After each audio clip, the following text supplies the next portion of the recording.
Good morning and welcome to the first edition of the Financial Fox. We are here today with Andrew Bell, who is the CEO and Chairman of Regency Mines, a resource investment company that I'm sure all the investors know about.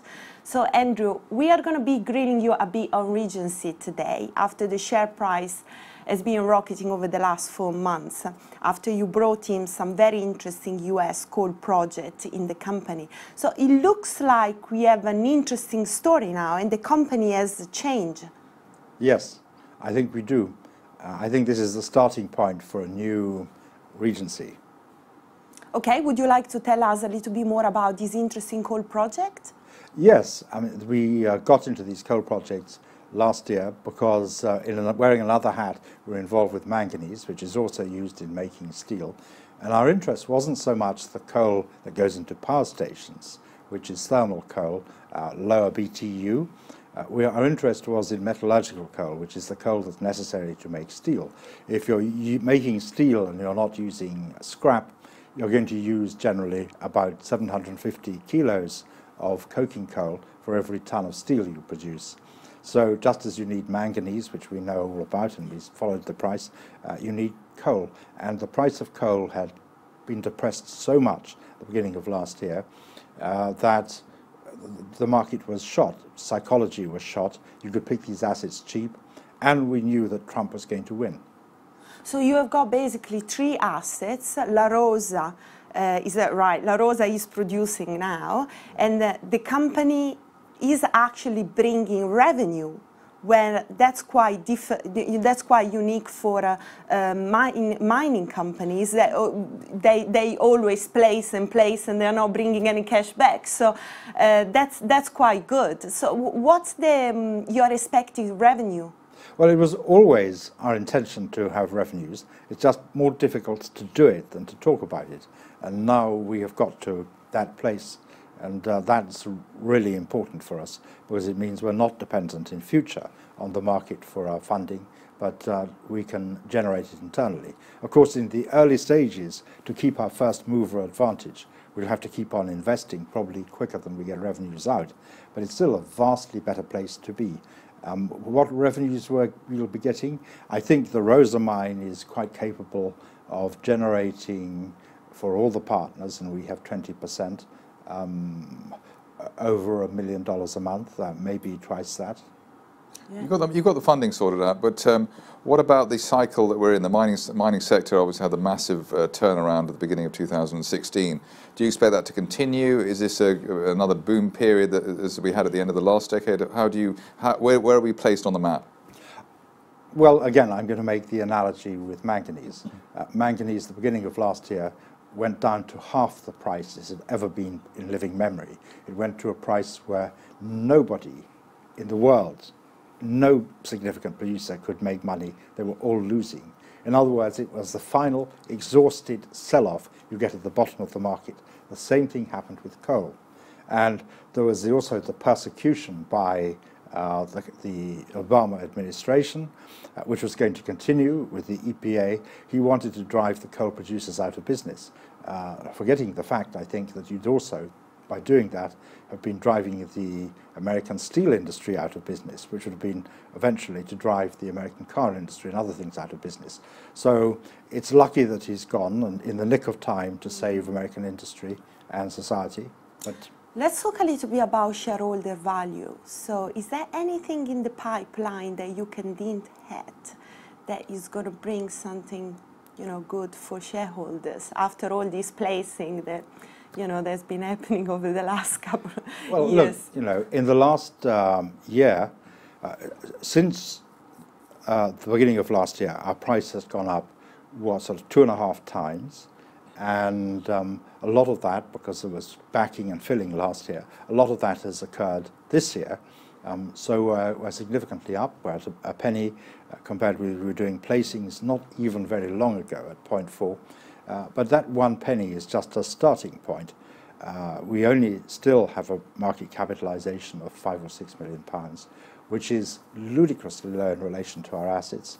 And I would have thought that where we ought to be now, just starting, given what we have, where we ought to be is a multiple of that. if I saw the price at 10 times this, at the moment at 50 or 60 million, given where we are and what we have, I wouldn't be shocked. Now, that's not to say it should be that, but it's saying if I saw that, I could make out the argument for it. And then I'd say yes. Even if we were 50 or 60, I'd say yes. And now I'd show you how we get to 500 or 600 million. So do you want to add more coal project to your portfolio? We have a portfolio of coal projects. The first one is coming into production. The second is about to come into production and is that much bigger. I think we'll be selling 50,000 tons a month immediately, which will go up to 100,000 tons. And we will be aiming to make that as much as possible metallurgical coal and specialist coals.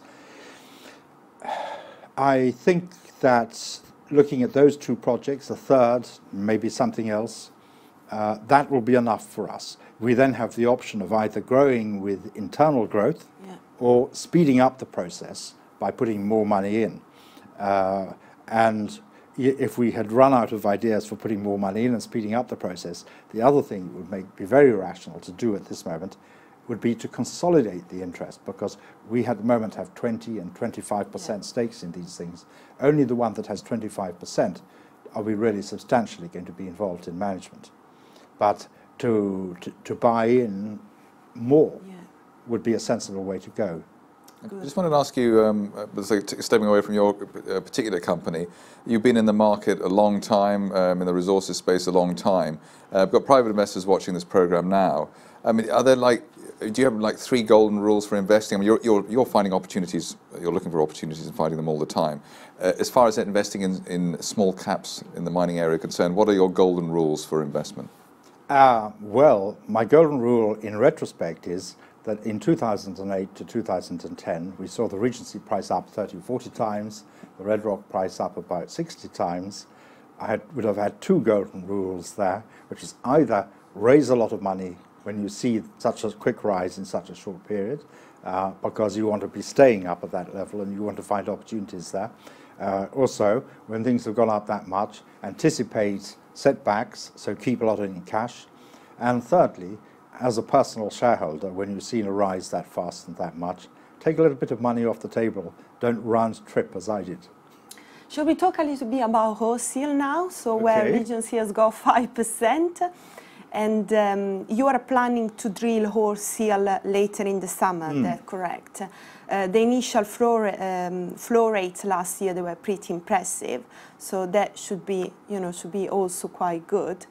What's your, how are you going to deal with your interest in Wholesale? Because, you are moving to coal, and also Wholesale Development, which is the operator of Wholesale, is quite complicated. So, we have got Solo, we have got Alba, we have got Regency, they owns a little bit of interest, then we have got UCOC, which is actually an investing company. Yes. So it looks really complicated. And a lot of investors, they don't understand how that works. They think it's just David Lanigas pulling the string of everything. So, you are in it, you know better. Well, so, I think, thank you, I think that's a good point. It feeds into 2 things. Yes, you're right that at the moment they're mainly investment companies, with the exception, I think, of Alba. It needs to have an operating company to consolidate. And just as I was talking about our coal interests, hoping to get more consolidation of them later, so with Wholesale, with our 5% stake, we can't expect to be the consolidator, because that's got to be either UCOG or Alba, more likely UCOG, because they're the substantial investor. And that makes sense. And now that UCOG is, I think, very well run and doing all the right things, I'd have great confidence in it going forward. That's we would see the rationale. If you can't go up from 20% to something bigger eventually, as we will with the coal, you can't, and with 5%, you probably are better going down. So it's not because it's in oil and the other things we are a coal and coal bed methane, because it's all really in energy. It's because the rationale of consolidation in one case is for us to continue increasing the stake, and in the other is for us to reduce it. Yeah. Could you just, sort out in my mind, was Wholesale, what's under the ground? What is it? Is it millions, billions? Because I've never had a proper answer from anyone. Maybe I won't get one today either. But what's under there? Is it a significant asset? I think it's already clear that it's significant. I think it's already clear that it's going to be the largest onshore field that the UK has known, apart from Wytch Farm. How big it is, because there's a big gap between Wytch Farm and the next one. How big it is, how near to the size of Wytch Farm, we don't know yet, and that is what the drilling will show. If you can really develop it, that's the other big question. I would have thought there's no doubt about that.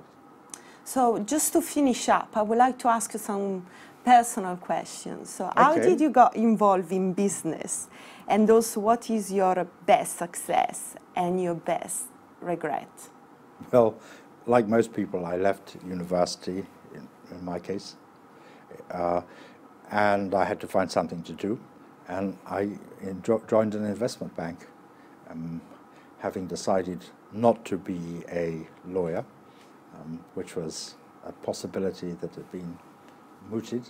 And so that got me into, I don't know whether you call investment banking business, but I found myself looking at, analyzing, working with on the corporate finance side as well, some mining and oil companies early on. So when you're 21, you learn things quite quickly. So it always stuck in my mind. So here you are.